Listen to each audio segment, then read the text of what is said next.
Namaste and welcome to KSTA on National Conference on Aromatic and Medicinal Plants.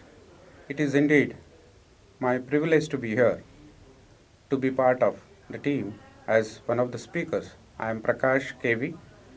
I am a serial entrepreneur and part of this as one of the speakers to address lifestyle diseases and how medicinal plants can help us to improve our health situations. KSTA has done a wonderful job by bringing all the stakeholders under one umbrella.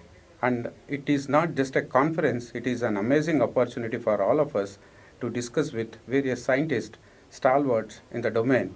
And we could get an opportunity to talk to the stalwarts who have put in 40, 50 years of efforts in educating, training a lot of students and also conduct research activities.